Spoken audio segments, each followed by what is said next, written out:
এবং সবশেষে তিনি অসুস্থ হয়ে হাসপাতালে ছিলেন।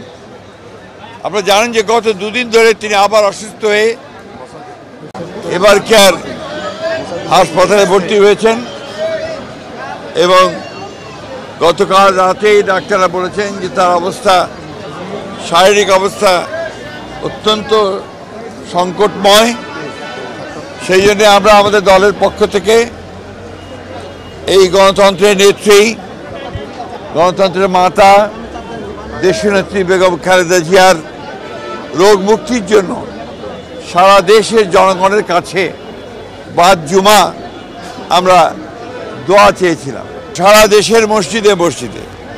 সেটাই আজকে আমরা এখানে এই নয়াপল্টনের মসজিদে নামাজ আদায় করে আমরা সবাই দেশনেত্রী বেগম খালেদা জিয়ার রোগ মুক্তির জন্য পরম করুণাময় আল্লাহ তাআলার কাছে দোয়া চেয়েছি। আমরা দোয়া চেয়েছি তিনি যেন আল্লাহ যেন তাকে সম্পূর্ণ সুস্থ করে দেন, সুস্থ অবস্থায় আবার জনগণের মাঝে ফিরে এসে তাকে দেশের মানুষের কাজ করার সুযোগ করে দেন। আবারও আমরা গোটা দেশের মানুষের কাছে তার রোগ মুক্তির জন্য দোয়া করার আহ্বান জানাচ্ছি।